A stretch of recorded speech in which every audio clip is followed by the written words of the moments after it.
Jumpa kembali di MTT Journey Inspiration of Life. Pagi ini saya coba mau sharingkan teman-teman dengan temanya permasalahan adalah proses persiapan penggenapan janji Tuhan akan keselamatan akhirat kekal sekaligus kesuksesan dunia fana saat ini. Dari dasar kitab 1 Samuel pasal 30 ayat 1 sampai 15 dan kitab 1 Samuel pasal 30 ayat 16 sampai 31. Tema pagi ini teman-teman berkaitan dengan permasalahan. Permasalahan apabila dari kacamata duniawi, dari kacamata orang dunia, atau dari kacamata orang berkeyakinan. Orang berkeyakinan adalah orang yang beragama tapi kurang mengenal, kurang mengerti akan pribadi Tuhan dan firman Tuhan dengan benar, teman-teman. Permasalahan biasanya dianggap dunia, dianggap orang-orang dunia, dianggap oleh orang berkeyakinan, ya jadi masalah gitu ya, jadi halangan gitu, teman. Nah, padahal Tuhan ciptakan permasalahan itu adalah bagaimana untuk mempersiapkan kita gitu ya, menghadapi ya hal-hal yang akan datang, teman-teman. Nah, apabila kita bicara hal-hal yang akan datang, ya otomatis ada dua, teman. Ada cerita permasalahan yang akan datang, perihal yang akan datang itu dalam arti kata di dunia ini, tapi bisa juga perihal yang akan datang itu di akhirat nanti, teman-teman. Nah, ini kalau bicara dari versi firman Tuhan dan dari Tuhan pribadi, permasalahan itu akan Tuhan jadikan satu keselamatan akhirat kekal untuk nanti, teman-teman. Tapi sekaligus juga menjadi kesuksesan di dunia fana ini, teman-teman, dalam hal duniawinya, teman-teman. Nah, cuman bedanya apabila kita sudah lebih mengerti akan firman Tuhan lebih dalam, ya yang namanya kalau keselamatan akhirat yang kekal kan jelas itu targetnya dari firman Tuhan, dan Tuhan itu adalah bagaimana kita mendapatkan keselamatan akhirat yang kekal itu di dalam surga, bagaimana mendapatkan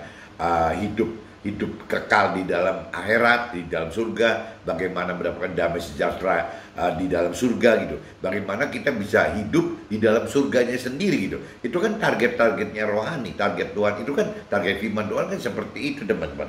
Nah, cuman kalau bicara kita menyimak di kitab Matius pasal 6 ayat 33 gitu, kalau kita crosskan dengan 1 Samuel pasal 30 ini gitu, yaitu terkait, teman-teman, bahwa yang namanya Tuhan itu mengarahkan kita, memerintahkan kita untuk bisa hidup itu ya untuk target keselamatan akhirat priority satunya, teman-teman.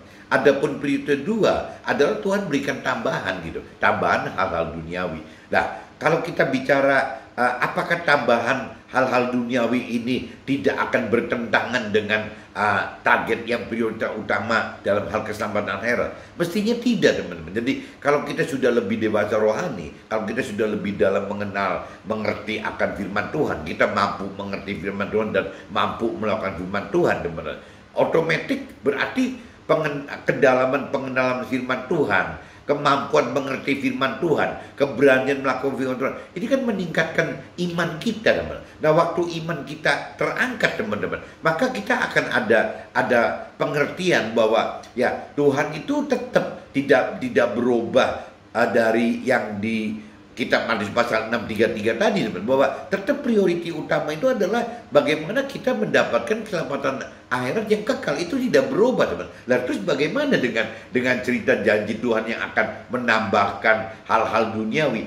Hal-hal duniawi itu setelah kita dewasa rohani, teman-teman, hal-hal duniawi itu ternyata bukan untuk keperluan kita di dunia ini, teman-teman. Jadi Tuhan juga akan pakai yang namanya duniawi kita yang akan kita peroleh, akan kita terima dengan limpah. Itu bukan sebagai dinikmati seperti duniawi pada umumnya, orang duniawi pada umumnya, atau orang dunia atau orang berkeyakinan pada umumnya gitu. Tapi kita akan manfaatkan hal-hal duniawi ini untuk kepentingan menjadi alat Tuhan dalam hal memberitakan kebenaran firman Tuhan. Karena tugas Tuhan berikutnya, teman-teman, selain kita menjadi pelaku firman, sebenarnya ada tugas berikutnya untuk kita, yakni memberitakan kebenaran firman Tuhan kepada sesama kita, agar sesama kita bisa melakukan firman Tuhan gitu. Nah, waktu sesama kita melakukan firman Tuhan karena pemberitaan dari kita gitu. Nah, ini yang Tuhan berikan persiapan itu bagaimana untuk bisa kita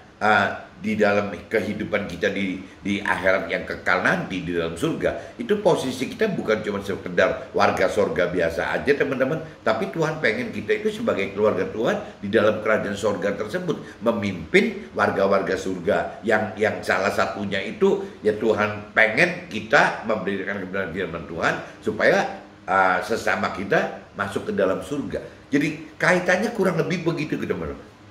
Nah, kembali lagi ya kitab Matius pasal 6 ayat 33 itu relatif teman. Apabila pengenalan kedewasaan rohani kita belum dalam gitu, yang rasanya sulit gitu untuk bisa mengatakan, loh jadi kok kayak Tuhan kayak menjebak ya seolah-olah biar mencari Tuhan dan firman Tuhannya, bagaimana kita bisa hidup dengan benar sehingga targetnya adalah keselamatan akhirat, tapi janji tambahannya kok malah kita nggak tuai. Bukan begitu teman, tetap kita tuai, cuma pengertian kita yang berubah teman. Setelah kita dewasa rohani, pengenalan pengertian akan firman Tuhan kita ini akan berubah. Kenapa? Karena kita tahu teman-teman bahwa rancangan kehendak Tuhan itu hidup kita ini bukan untuk di dunia ini, sama sekali tidak ada teman. Bahkan yang dikuatkan oleh Tuhan apabila kita masuk ke dalam kenikmatan hal-hal duniawi seperti target sukses duniawi, bahagia duniawi, memenuhi nafsu-nafsu dunia.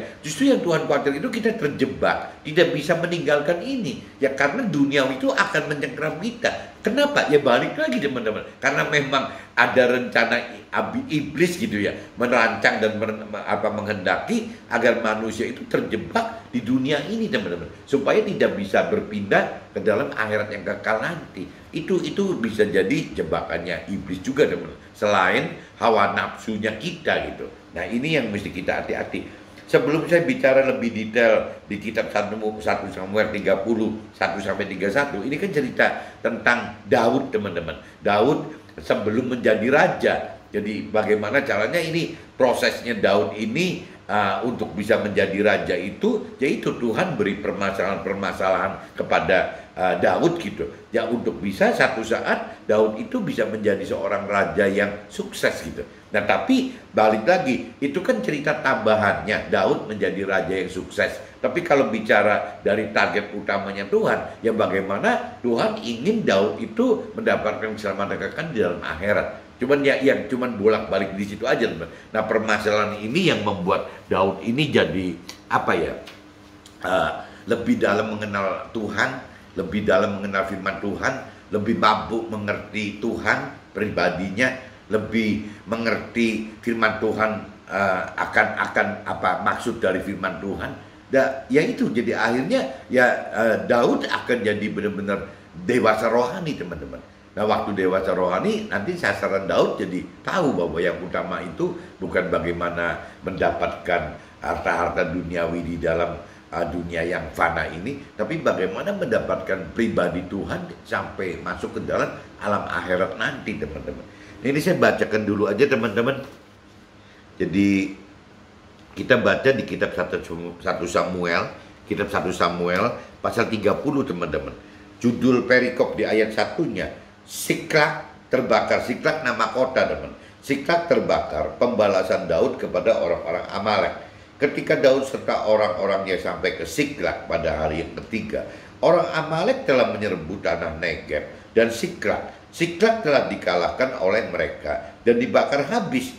Perempuan-perempuan dan semua orang yang ada di sana, tua muda, telah ditawan mereka dengan tidak membunuh seorang pun.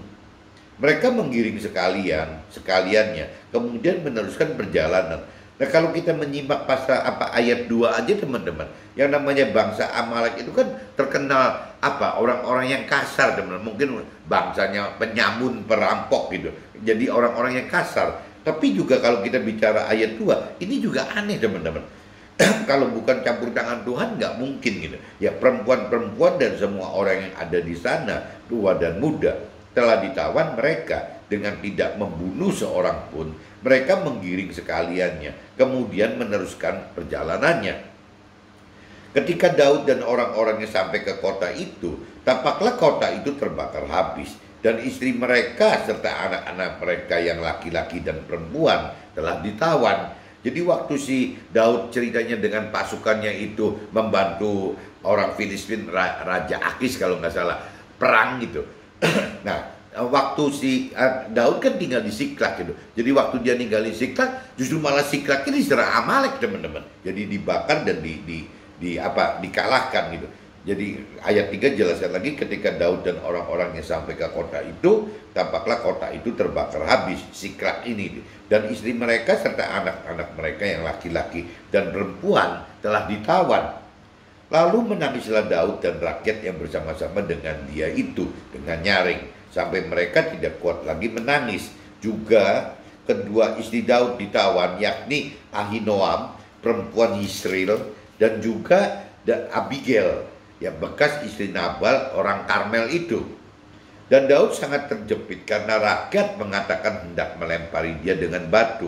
Seluruh rakyat itu telah pedih hati masing-masing karena anaknya laki-laki dan perempuan. Tetapi Daud menguatkan kepercayaannya kepada Tuhan Allahnya. Nah ini Daud ini karena dianggap pimpinan, teman-teman, begitu Siklag terbakar dan semua ditawan, jadi semua orang marah gitu, ya marah kepada Daud gitu ya. Kok Daud pimpinannya nggak bisa ngejagain pasukannya atau anak buah atau keluarganya dari pasukan tersebut. Jadi Daud itu terjepit, teman-teman, karena rakyat mengatakan hendak melempari dia dengan batu. Seluruh rakyat itu telah pedih hati masing-masing karena anaknya laki-laki dan perempuan. Tetapi Daud menguatkan kepercayaannya kepada Tuhan Allahnya. Lalu Daud memberi perintah kepada Imam Abiatar bin Ahimelek, bawalah efod itu kepadaku. Maka Abiatar membawa efod itu kepada Daud.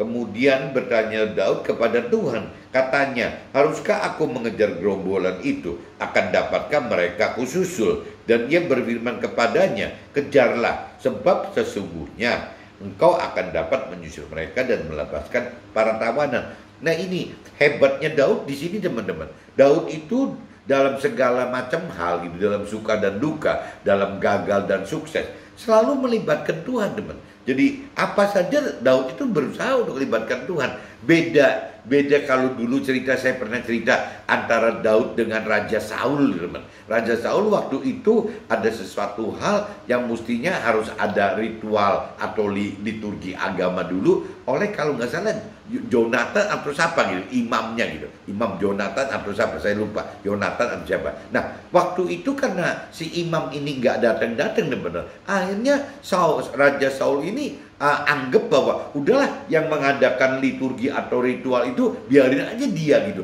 toh untuk kebaikan gitu yang biasa dilakukan oleh si imam kepala itu. Jadi si Saul melakukan itu. Nah waktu Saul melakukan itu, dia tidak tanya ke Tuhan, teman. Jadi langsung melakukan aja. Nah timbulnya jadi malah Tuhannya murka, teman. Murka ke Saul. Beda sekali dengan Daud. Kalau Daud itu apa aja ditanyain gitu. Jadi bagaimana dia mau perang atau tidak perang aja dia nanya gitu. Nah ini semua hal yang Daud lakukan itu adalah karena kedekatan Daud gitu dengan ya Tuhan Allahnya itu gitu. Kemudian bertanya Daud kepada Tuhan, dia nanya kepada Tuhan, katanya, haruskah aku mengejar gerombolan itu? Akan dapatkah mereka kususul? Dan dia berfirman kepadanya, ini Tuhan berfirman kepadanya, berarti ada roh Tuhan yang menggerakkan rema ya di dalam hatinya Daud itu, kejarlah sebab sesungguhnya engkau akan dapat menyusul mereka dan melepaskan para tawanan. Nah ini Daud melakukan itu, teman-teman, selalu nanya ke Tuhan. Pertanyaannya Saul tidak lakukan itu. Nah pertanyaannya kita lakukan itu atau tidak gitu. Nah kadang-kadang kita juga suka lupa, teman-teman, apa rasio kita sudah di depan Tuhan, biasanya seperti itu gitu. Lalu pergilah Daud beserta ke-600 orang yang bersama-sama dengan dia, dan sampailah mereka di sungai Besor. Sementara orang-orang yang mau tinggal di belakang berhenti di sana. Maka Daud melanjutkan pengejaran itu beserta 400 orang. 200 orang yang terlalu lelah untuk menyeberangi sungai Besor itu berhenti di sana. Jadi pasukannya Daud waktu itu totalnya itu membantu Raja Akis itu 600 orang, teman-teman. Nah ini terdiri dari orang-orang brutal semua gitu, anak buahnya si Daud waktu itu gitu. Nah cuman ceritanya yang dari 600 orang itu, yang 200 itu kelelahan, teman, karena habis perang bantu Raja Akis kan. Nah jadi akhirnya yang berangkat menyusul gerombolan yang orang-orang Amalek itu hidup ya sisa 400 orang teman-teman. Jadi maka Daud melanjutkan pengejarannya itu beserta 400 orang. 200 orang yang terlalu lelah untuk menyeberangi sungai Besor itu berdiri di sana. Kemudian mereka menemui seorang Mesir di padang, lalu membawanya kepada Daud. Mereka memberi dia roti, lalu makanlah ia. Kemudian mereka memberi dia minum air gitu, dan memberikan kepadanya sepotong kue ara dan 2 buah kue kismis. Dan setelah dimakannya, ia segar kembali, sebab ia tidak makan dan tidak minum selama 3 hari 3 malam. Jadi ada sisa lawan perangnya Amalek gitu ya. Jadi orang Mesir ini gitu. Kemudian bertanya Daud kepadanya, "Budak, siapakah engkau dan dari manakah engkau?" Jawabnya, "Aku ini seorang pemuda Mesir, budak kepunyaan seorang Amalek. Tuanku meninggalkan aku karena 3 hari yang lalu aku jatuh sakit. Kami telah menyerbu tanah Negeb, orang Kreti dan daerah Yehuda yang tanah Negeb yang tanah Negeb Kaleb, dan Siklak telah kami bakar habis." Daud bertanya, "Oh, ini berarti orang Mesirnya ini budaknya orang Amalek teman-teman." Nah, cuman karena sakit jadi akhirnya sama si tuannya ditinggal aja gitu daripada merepotkan rombongan orang Amalek itu gitu.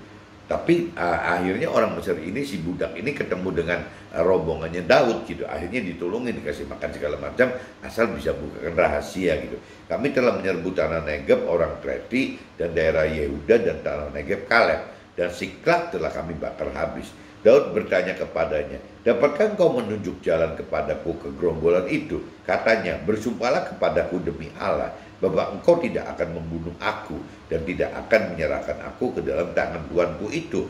Maka aku menunjuk jalan kepadamu kepada gerombolan itu. Ia menunjuk jalan kepada Daud ke sana, dan tampaklah orang-orang itu berpencar-pencar di atas seluruh daerah itu sambil makan, minum, dan mengadakan perayaan karena jarahan yang besar gitu. Nah, yang telah dirampas mereka dari tanah orang Filistin dan dari tanah Yehuda. Dan pada keesokan harinya Daud menghancurkan mereka dari pagi-pagi buta sampai matahari terbenam. Tidak ada seorang pun dari mereka yang lolos, kecuali 400 orang muda yang melarikan diri dengan menunggang unta. Daud melepaskan semua yang dirampas oleh orang Amalek itu. Juga kedua istrinya dapat dilepaskan oleh Daud gitu. Dan tidak ada yang hilang pada mereka, dari hal kecil sampai hal yang besar, sampai anak-anak laki-laki dan anak perempuan, dari jarahan sampai segala sesuatu yang telah dirampas mereka. Semuanya itu dibawa Daud kembali. Daud mengambil segala kambing domba dan lembu. Semuanya itu digiring mereka di hadapannya, serta berkata, "Inilah jarahan Daud." Ketika Daud sampai kepada 200 orang yang telah terlalu lelah untuk mengikuti Daud, yang telah dibiarkannya tinggal di dekat sungai Besor gitu, maka keluarlah orang-orang ini menyongsong Daud dan menyongsong rakyat yang bersama-sama dengan Daud gitu. Daud mendekati orang-orang itu dan memberi salam kepada mereka. Kemudian mulailah berbicara semua orang jahat dan orang dursila di antara orang-orang yang ikut pergi bersama-sama dengan Daud itu. Katanya, karena mereka tidak ikut pergi bersama-sama dengan kita, janganlah kita berikan kepada mereka apa-apa jarahan yang kita selamatkan itu, kecuali kepada masing-masing mereka, istrinya dan anak-anaknya itu. Boleh mereka bawa dan biarlah mereka pergi. Jadi ini anak buahnya Daud itu usul gitu, orang yang 200 itu nggak usah dibagiin, yang dibagiin hasil jarahan itu yang 400 ini, yang paling hadiahnya untuk yang 200 orang itu ya istri dan anak-anaknya dikembalikan aja, jadi harta hasil jarahannya jangan diberi. Usulnya begitu teman-teman. Tetapi Daud berkata, "Janganlah kamu saudara-saudaraku berbuat demikian dengan apa yang diberikan Tuhan kepada kita, sebab Ia telah melindungi kita dan menyerahkan ke dalam tangan kita gerombolan yang menyerang kita. Siapa yang mau mendengarkan kamu dalam perkara ini? Sebab sebagian orang yang tinggal di dekat barang-barang adalah sama seperti bagian orang yang pergi berperang. Itu akan dibagi sama-sama gitu. Dan demikianlah halnya sejak hari itu dan seterusnya. Hal itu ditentukannya menjadi ketetapan dan peraturan bagi orang-orang sampai sekarang. Ya. Daud mengirim Ini ayat 26-nya teman-teman, paragrafnya ganti lagi. Daud mengirim pemberian kepada para tua-tua di Yehuda. Ketika Daud sampai di Siklag, dikirimnyalah sebagian dari jaran itu kepada para tua-tua di Yehuda, kepada teman-temannya dengan pesan, inilah pemberian kepadamu dari jarahan yang dirampas dari musuh Tuhan, yakni kepada yang di Betel, kepada yang di Ramot di tanah selatan, kepada yang di Yatir, kepada yang di Aroer, kepada yang di Sifimon, kepada yang di Estemoa gitu, kepada yang di Rakal, kepada yang di kota-kota orang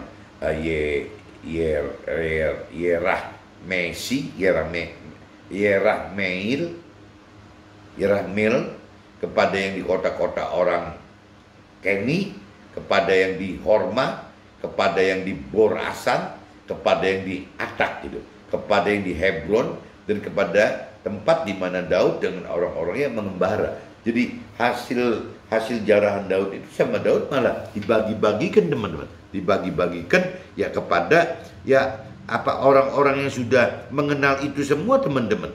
Jadi apa ya? Jadi Daud itu karakternya seperti itu teman-teman. Ya, nah itu kembali lagi ya, karakter-karakter Daud ini lewat permasalahan ini yang Tuhan bentuk untuk bisa menjadi seorang raja nantinya teman-teman. Ini yang itu apa yang dilakukan oleh Tuhan kepada Daud seperti itu teman-teman. Nah ini saya coba, sudah selesai saya bacakan 1 Samuel pasal 30 ayat 1 sampai 31 teman-teman. Saya coba masuk ke dalam draft aja teman-teman, siapa tahu bisa lebih jelas gitu. 1 Samuel pasal 30 ayat 1 sampai 6. Permasalahan dalam hidup datang dari perihal satu kepada perihal yang lain, di mana permasalahan Tuhan jadikan alat untuk memproses peningkatan iman guna persiapan penggenapan janji dan rancangan serta kehendak Tuhan bagi kita. Tuhan akan selalu menjaga keselamatan saat kita jalani permasalahan selama dalam jalan firman Tuhan dan kaitkan roh Tuhan dalam keseharian hidup kita. Jadi permasalahan itu beda, permasalahan dari kacamata Tuhan, dari sisi rohani, dari sisi firman Tuhan gitu. Ya, permasalahan itu adalah alat untuk memproses kita teman-teman, memproses kita dalam persiapan rancangan kehendak Tuhan bagi kita gitu. Nah, rancangan kehendak Tuhan yang bagi kita kan bukan cuma sekedar hidup seperti orang duniawi pada umumnya. Tuhan pengen sekali kita itu mendapatkan keselamatan di akhirat dan juga kesuksesan duniawi teman-teman. Sehingga bagaimana caranya ya kita itu dibentuk oleh Tuhan lewat permasalahan-permasalahan itu gitu. Yang permasalahan itu yang membuat perubahan karakter kita teman-teman. Yang tadinya buruk jadi benar gitu, yang tadinya malas jadi rajin, yang tadinya ya itu egois jadi tidak egois. Itu seperti itu teman-teman. Jadi di sini dibutuhkan permasalahan untuk memproses hidup kita. Dan Tuhan ya janji, Tuhan jamin permasalahan itu tidak akan menghancurkan kita, tidak akan menjadi halangan, tapi menjadi rintangan. Dalam arti kata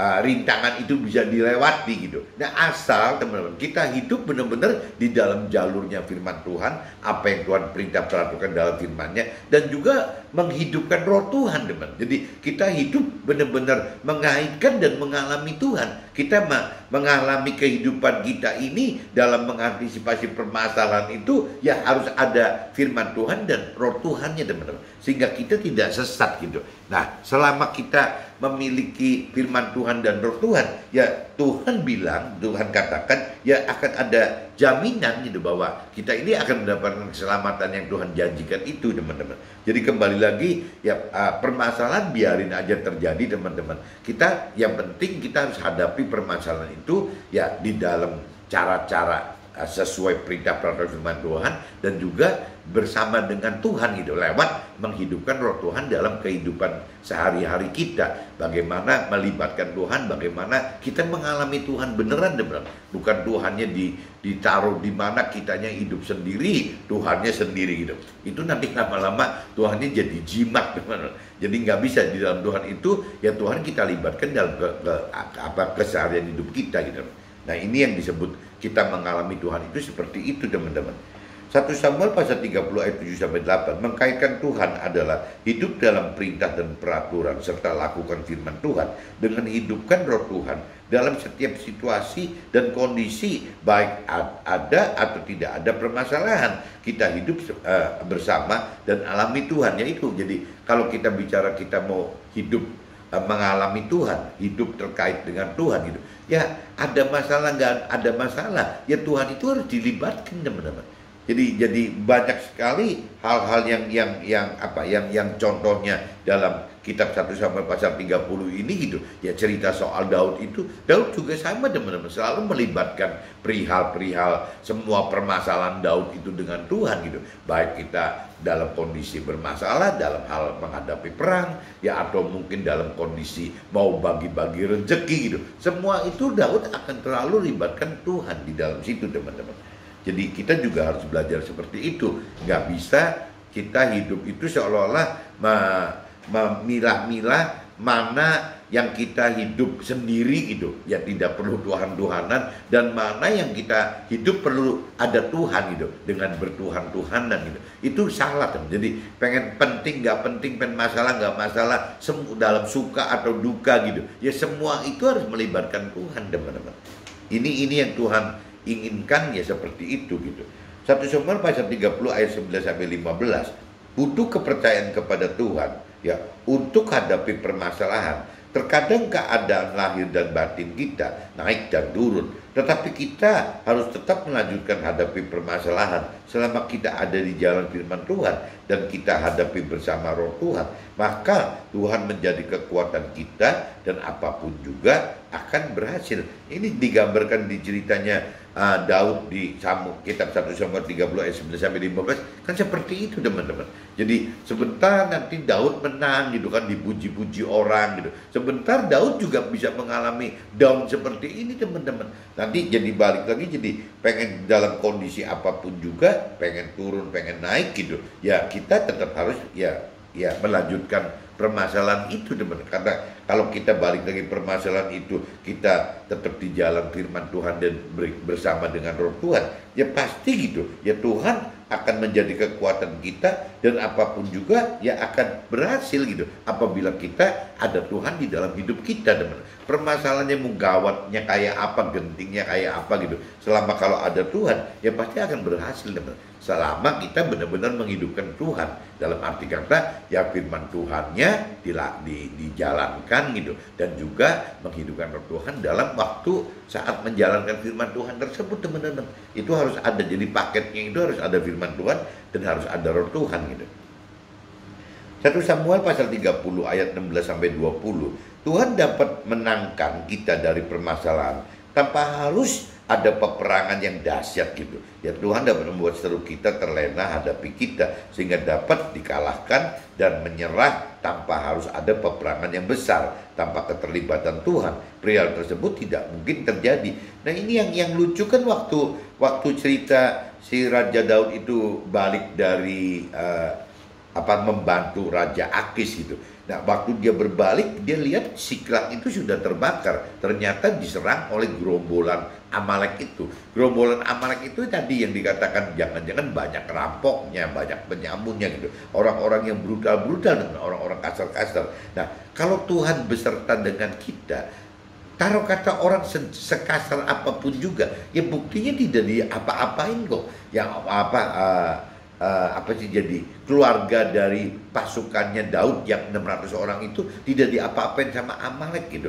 Nah bahkan waktu si Daud ini menyerang balik, nanya Tuhan boleh enggak menyerang balik gerombolan Amalek itu gitu. Nah Tuhan katakan boleh. Akhirnya si Daud dengan pasukannya yang 600 orang itu akan rencana menyerang balik si gerombolan Amalek ini, teman. Meskipun dari total 600 itu ternyata yang 200 sudah kepayahan, udah kecapean gitu. Jadi akhirnya fight itu tinggal 400.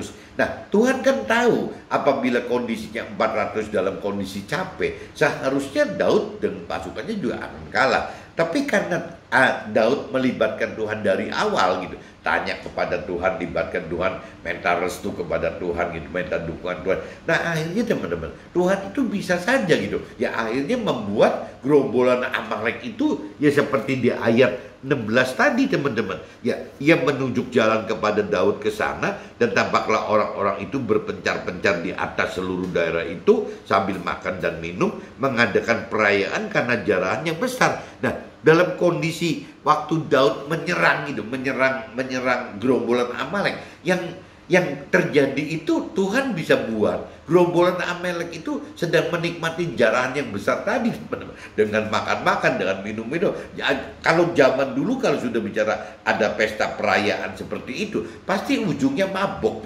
mabok-mabokan gitu. Jadi diasumsikan di ayat 16 itu Tuhan bisa buat yang namanya gerombolan Amalek itu dalam kondisi bermabok-mabokan gitu. Jadi waktu besoknya malamnya bermabok-mabokan, otomatis kan paginya kan sudah nggak ada kekuatan teman, pasti berantakan semua. Udah orangnya terpencar-pencar, udah pada mulai ada yang sadar dan belum sadar. Nah waktu paginya Daud dengan 400 pasukannya langsung menyerang gerombolan Amalek itu teman-teman. Jadi dengan mudahnya gitu, tanpa harus perang yang berdarah-darah, ya orang-orang gerombolan Amalek itu ya dikalahkan oleh pasukannya si Daud ini teman-teman. Nah ini yang dikatakan apabila kita dari awal kita hadapi permasalahan itu tanya kepada Tuhan, minta bersama dengan Tuhan, ya akhirnya Tuhan akan bertindak membuat kita untuk bisa berhasil. Ya salah satunya dengan cara seperti itu teman-teman. Ya dengan mudah sekali pasukannya Daud yang 400 orang itu menggagahi ya gerombolan Amalek yang sedang habis pesta itu teman-teman, pesta karena jalan. Jadi akhirnya malah Amalek ya udah, malah yang melarikan diri itu tinggal 400 teman-teman, 400 anak muda katanya dari gerombolan Amalek yang berhasil melarikan diri. Nah berarti kan yang kalah perang gitu oleh si Daud dan pasukannya kan lebih dari 400, pasti lebih banyak teman-teman. Dan mudah sekali pasukan Daud yang 400 orang itu mengalahkan pasukan gerombolan Amalek yang lebih dari 400 itu teman-teman. Mudah sekali gitu. Bahkan membuat kocar-kacir yang 400 orang Amalek muda yang melarikan diri itu. Nah ini kembali lagi kalau kita telusurin ceritanya nggak jauh-jauh, karena setiap Daud ingin melangkah menghadapi permasalahan, Daud pasti tanya Tuhan dan minta Tuhan sertai Daud itu gitu. Nah tadi dikatakan kan di Samuel pasal 30 ayat 9 sampai 15 ya, apabila kita menghadapi permasalahan itu dengan jalan-jalan firman Tuhan dan dengan cara menghidupkan roh Tuhan, maka Tuhan menjadi kekuatan kita dan apapun juga akan berhasil. Ya cara satu contohnya ya tadi gitu, ya bagaimana untuk si Daud dengan 400 pasukannya bisa memenangkan orang Amalek, gerombolan Amalek yang lebih besar itu, yang lebih brutal itu, dengan kondisi ya karena orang Amalek ini sedang bermabok-mabokan, tidak sadar gitu. Jadi mudah sekali besoknya digulung, diringkes, selesai gitu. Bahkan yang 400 melarikan diri karena ketakutan, yang seniornya udah kalah sama Daud gitu. Ini jadi balik lagi ya, kita mesti percaya gitu bahwa apabila kita hidup di dalam jalan-jalannya firman Tuhan, dan apabila kita hidup dengan menghidupkan roh Tuhan, ya maka maka Tuhan menjadi kekuatan kita dan apapun juga akan berhasil. Contohnya yaitu Raja Daud dengan 400 pasukannya bisa mengalahkan gerombolan Amalek yang jauh lebih besar daripada 400 orang pasukannya Daud gitu. 400 yang muda-muda pasukan Amalek malah melarikan diri. Itu kan udah sama jumlahnya, 400 lawan 400. Nah yang udah kalah di dalam peperangan gitu, yang peperangan yang memang mudah sekali karena gerombolan Amalek sedang mabuk gitu, mudah sekali dikalahkannya, nggak usah berdarah-darah gitu.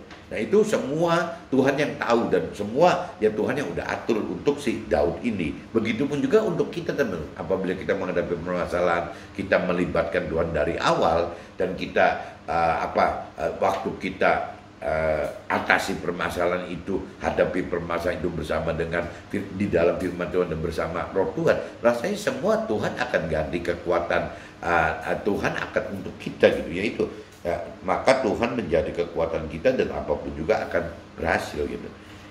1 Samuel pasal 30 ayat 21 sampai 25. Dari sisi pandang rohani, Orang yang melakukan firman Tuhan dengan perbuatan maupun dengan iman adalah sama.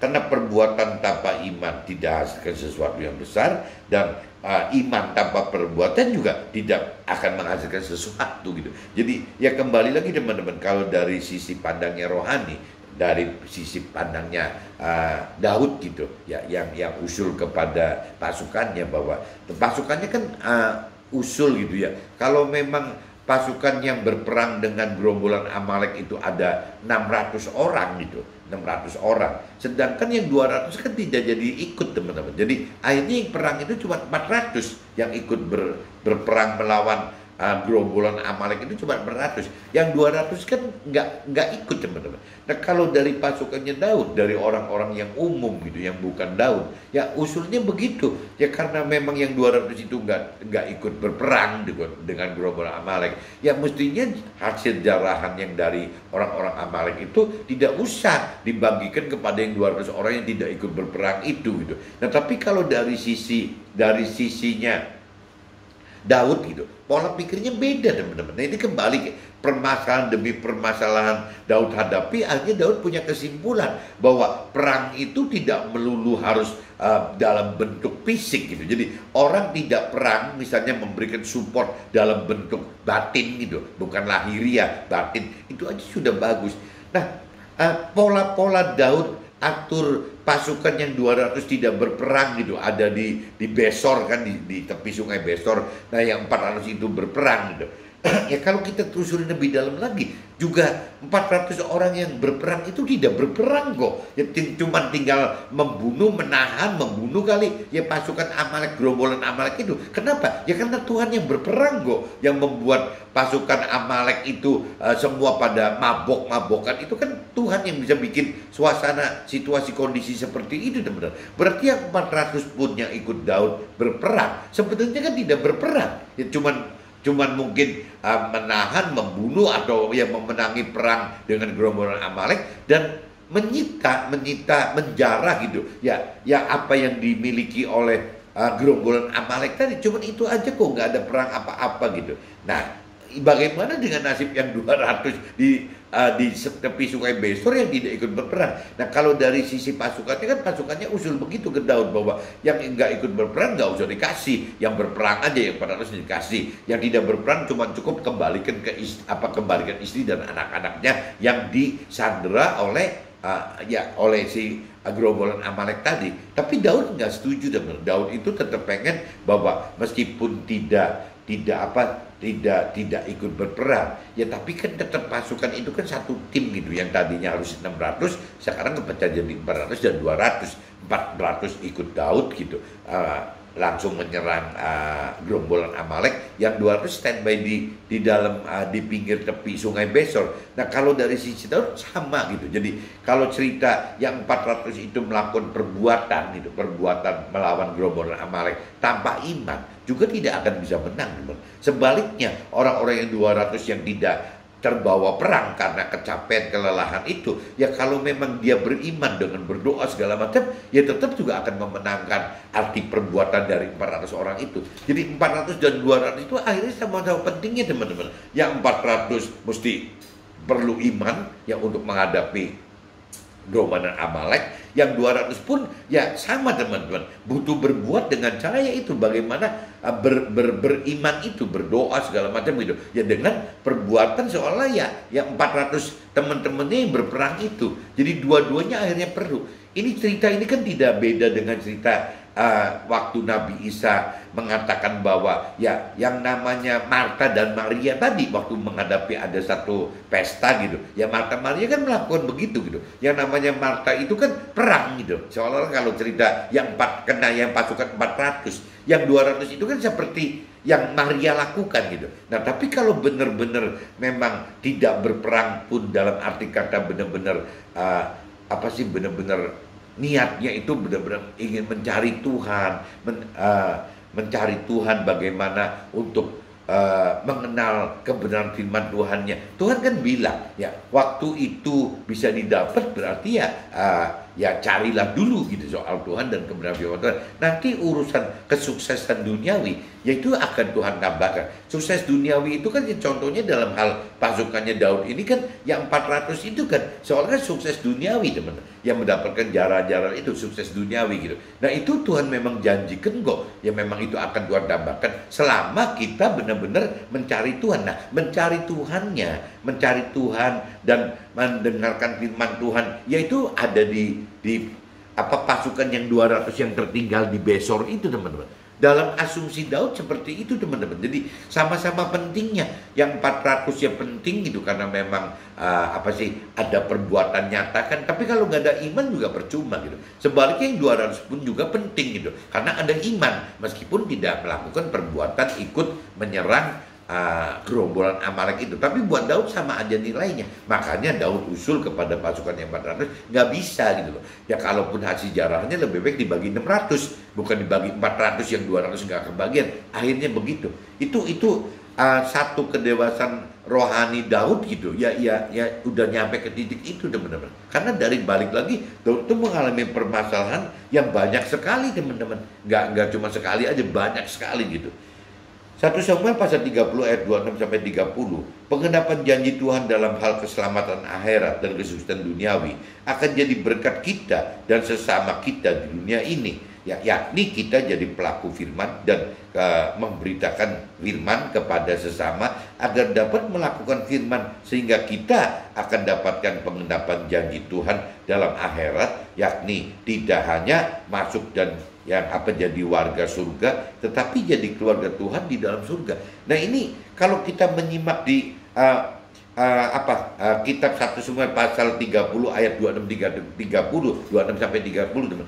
Ini Daud ini benar-benar istimewa loh. Jadi kalau tadi kan cerita di kitab 1 Samuel 30 ayat 21 25 kan cerita yang tadi tuh ya bahwa Daud itu tidak setuju dengan pasukan yang 400 yang akan mendapatkan hasil jarahan, yang 200 orang yang tidak ikut itu tidak diberi gitu. Nah itu kan Daud udah usul nggak boleh gitu. Ya nggak boleh seperti itu. Ya karena tadi dikatakan bahwa yang 400 itu melakukan perbuatan tapi kan butuh iman gitu. Nah sebaliknya yang 200 itu seolah beriman gitu, dianggap Daud seperti itu, seperti si Maria itu, yang 400 dianggap kayak Marta itu. Jadi di mata Daud ya sama-sama pentingnya. Makanya Daud usul dibagiin aja.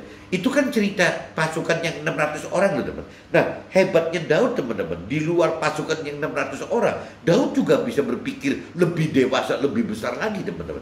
Jadi Daud itu ingat sekali apa yang pernah membantu Daud itu gitu. Jadi sesama yang pernah membantu Daud itu, ya kalau Daud mendapatkan hasil jarahan gitu atau mendapatkan hasil satu hasil duniawi, itu Daud nggak pernah lupa loh, ya bagi-bagikan semua ke sesamanya gitu.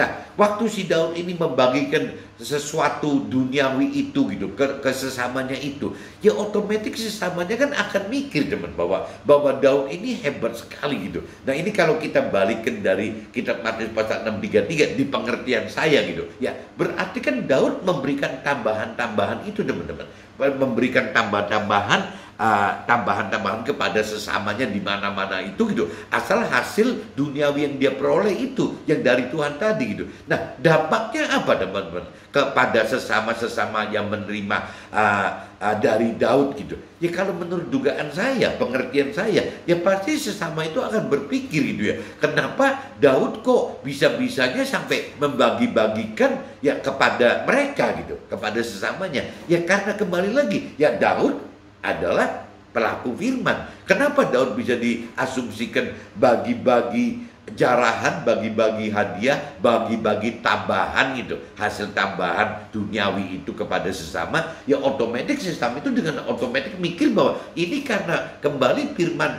yang Tuhan berikan kepada Daud itu gitu. Seperti di kitab Matius pasal 1 ayat 3 ayat 6 33 tadi teman. Jadi ke Matius 6 ayat 33 tadi. Jadi bagaimana seolah terbalik, sesama ini akan mikir bahwa ya saya menerima tambahan, saya menerima hadiah, saya menerima jarahan yang dari Daud gitu. Ya kenapa istilahnya Daud bisa memberikan tambahan ini, bisa memberikan jarahan ini, memberikan hadiah ini? Ya kembali lagi karena Daud ya melakukan firman Tuhan dengan memprioritaskan hidupnya Daud itu nomor satu mencari kerajaan, mencari Tuhan pribadi, dan juga mencari kebenaran hidup berdasarkan firman Tuhan. Itu otomatis, teman-teman. Jadi makanya di sini saya katakan, kalau bicara di kitab 1 Samuel pasal 30 ayat 125, itu cerita bagaimana orang yang terlibat di dalam Daud itu cara memperolehnya aja diatur Daud seperti itu. Tapi kalau cerita di kitab 1 Samuel pasal 30 ayat 26-30, yang ini kan lebih hebat lagi, teman-teman. Orang yang tidak terlibat dalam perang gitu,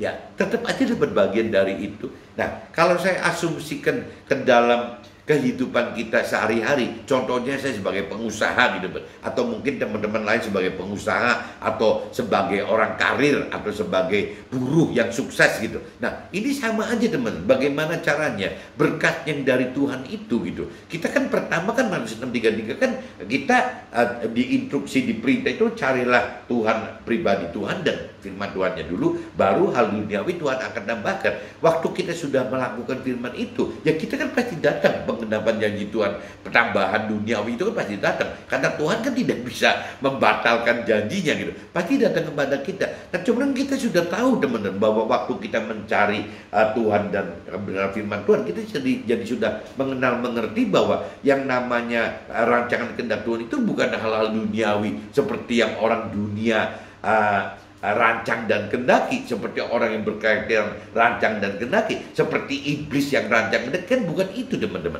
Jadi istilahnya kita apabila kita bicara mengenal rancangan kehendak Tuhan yang sebenarnya, tujuan kita itu bukan bagaimana dengan hal-hal duniawi itu, ya kita bertarget sukses duniawi, bahagia duniawi, atau pemenuhan nafsu duniawi. Kan bukan itu, teman-teman. Jadi yang namanya tambahan duniawi itu hanya diperlukan apabila kita menjadi alat Tuhan dalam hal memberitakan kebenaran firman Tuhan. Jadi kita, Tuhan pengen menjadi pelaku firman, sekaligus kita juga pengen harus memberitakan kebenaran firman Tuhan. Ya, waktu kita memberitakan kebenaran firman Tuhan, kan kita perlu dana, teman. Nah, dana itu yaitu dari tambahan yang Tuhan beri duniawi kepada kita. Tambahan itu loh berupa itu untuk kepentingan jadi alat Tuhan.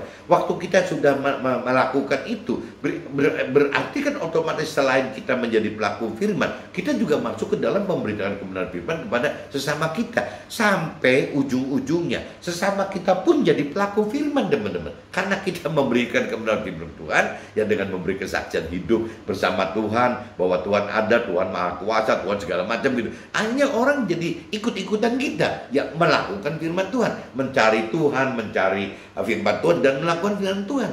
Nah, itu kan berarti kan kita sudah nulari, teman. Selain kita melakukan firman, kita memberitakan kebenaran firman, akhirnya mencetak gitu sesama kita menjadi pelaku firman. Nah, waktu si sesama kita ini menjadi pelaku firman, Tuhan katakan, janjikan kepada kita yang melakukan firman dan memberitakan firman Tuhan, bahwa nanti di dalam akhirat yang kekal itu Tuhan akan tempatkan kita sebagai pelaku firman dan pemberita kebenaran firman Tuhan kepada sesama, itu di posisi keluarga Tuhan di dalam kerajaan sorga, teman-teman. Di posisi yang lebih tinggi daripada warga sorga pada umumnya di dalam sorga gitu. Menjadi timnya Tuhan yang mengelola kerajaan sorga itu, warga-warga sorga itu, teman-teman, yang memimpin bersama Tuhan untuk mengelola warga-warga sorga itu. Itu yang Tuhan janjikan, teman-teman. Jadi dalam hidup kita ini kalau secara rohani bukan targetnya itu adalah bagaimana mendapatkan target sukses duniawi, bagaimana mendapatkan kebahagiaan duniawi, bagaimana memenuhi kebutuhan duniawi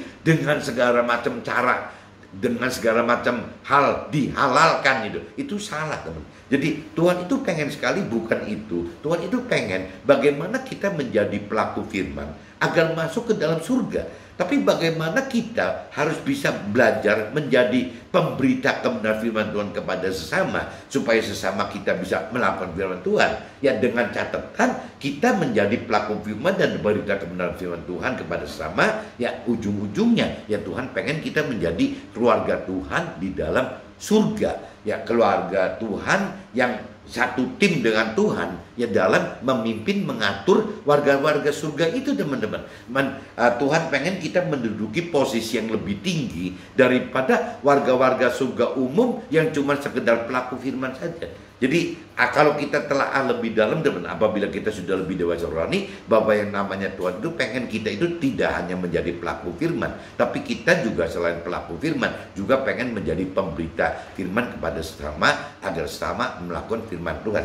Intinya itu, teman-teman. Nah, ini kembali lagi pagi ini jadi lewat rancangan dan kehendak Tuhan tersebut, ya permasalahan itu dijadikan alat, teman-teman. Makanya permasalahan adalah proses persiapan penggenapan janji Tuhan akan keselamatan akhirat kekal sekaligus kesuksesan duniawi saat ini. Oke, teman-teman, see you, bye-bye.